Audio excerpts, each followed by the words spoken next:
Hello there, how you doing? And welcome back. Now today, I want to start switching things up. You see, now that we've officially hit the big time, we've officially reached our milestones, we've done it. Obviously this is a fucking joke, I'm self-aware, but nonetheless, it is time to revamp. And what happens when something achieves its desired goal and gets to a point of success and wants to milk it for all they can?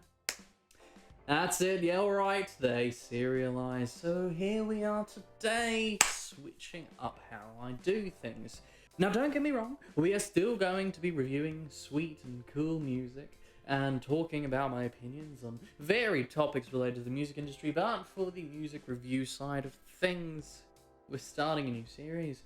It is called the Rich Sauce Reviews, thus fusing my great loves, the fact that, believe it or not, I am Italian, and music, and talking about music, and songs that I like, and such shit, and so on and so forth. And then they come together in such a way where I firmly believe that music is very much like sauce, rich pasta sauce. So today, to start things off, in our first edition of Rich Sauce Reviews, we are looking at The Gypsy by a band called Dirty Honey. Now, I believe the song was released within the past 24 hours, so we're back on top of being on schedule for talking about cool music. And for those of you who have no fucking idea what I'm talking about, as per usual, from what I'm understanding, this is a blues rock, southern rock, four-man ensemble. They do a lot of high energy rock and roll music that in the back of my mind reminds me a bit of the Black Crowes and a little bit of Aerosmith. We will definitely touch on that a little bit more in a minute. So let's open our first section of the sauce today, which is the ingredients. And little disclosure, if you're enjoying this new upgraded method of reviewing music, or if you just are a fan of this method of joining in my two great passions of culinary knowledge in addition to cool head-bopping music, please consider subscribing down below for more. I'll take it as a great indication that this has been a success.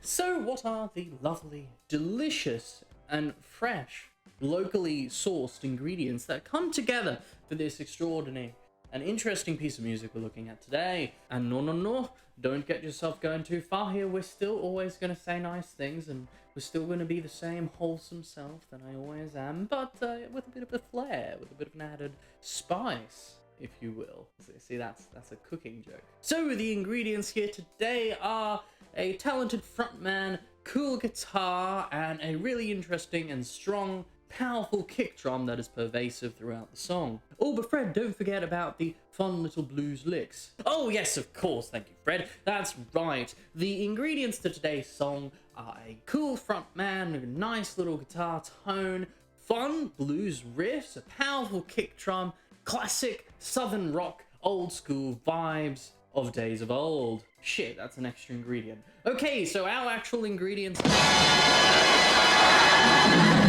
Nobody expects the Spanish Inquisition.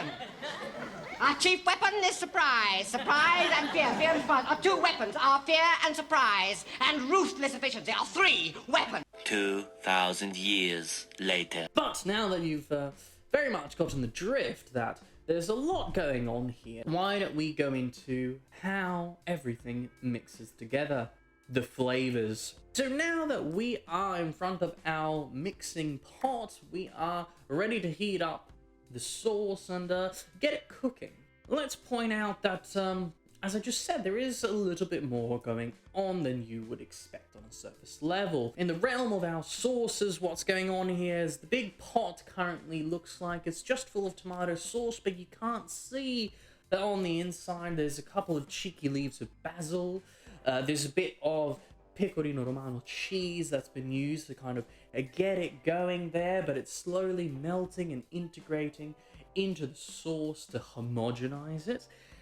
So the question here today really is, how does it all mix? What are we getting?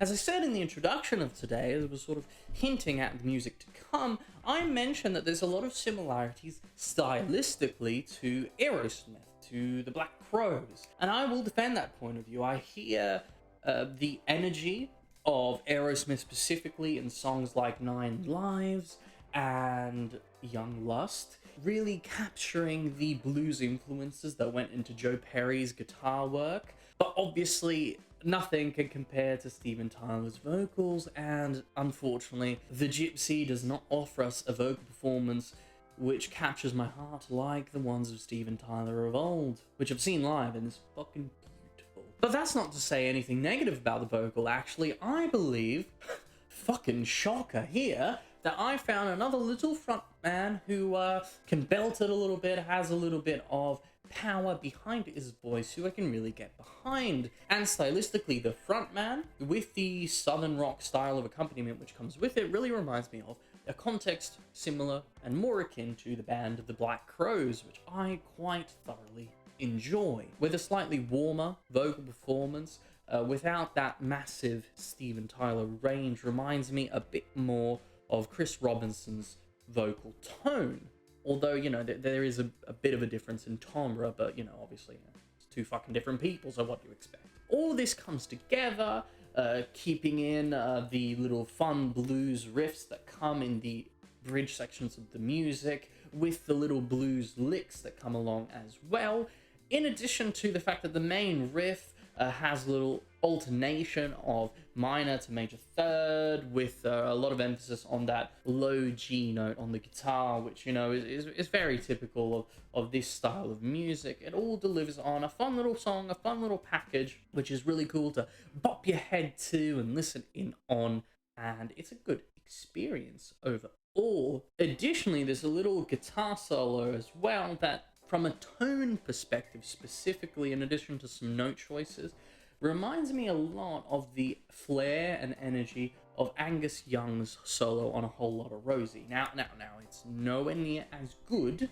because that's one of the best solos of all time, but there are some things I can pick away that really, you know, make this a guitar solo worthy of people's attention. So don't look over that. That's a good little bit in the middle of the song. Now, for the final section of our rich sauce review today, presentation.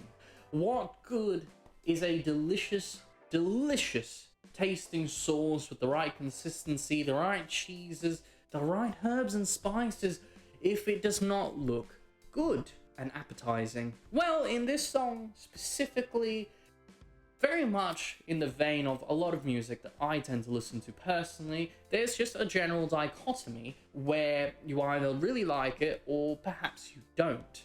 What I really mean by this is that there's a double-edged sword where not everyone's going to enjoy this style or this signature tone, and we really gotta acknowledge that before moving any further. So if you're watching up to this point and it just doesn't click with you, there's nothing wrong with that. You know, I firmly believe that with this slightly more energetic, simpler, old-school style of music, this is just one of the consequences. But at the same time, it's one of the great praises. In the vein of West Coast Junkie by Billy Gibbons, and in the vein of some of the older work by Greta Van Fleet specifically as well, just aside some artists that I've spoken about here on the channel, there is some good energy, some good flavor, and a very fun mix of ingredients that come together to deliver some simple but effective, engaging music. But as I just said, that's one of the biggest selling points. But at the same time, if you just can't be fucked, or you're looking for something that's melodically more complex, this isn't the place for you. All in all, it's a hard-hitting rock band that I'm happy to have found, with a fun frontman that adds himself to the list, at this point quite extensive, artists who I am absolutely in love with, but I don't really think I would class this as an everyday listening experience. So, for the final section of today, I'm sure that you've all been waiting for this. After all this shit that I have chat, what past the sauce does this single look like? Now, in full disclosure, I kind of preferred the previous single, Tied Up, as I thought it was a bit more spicy.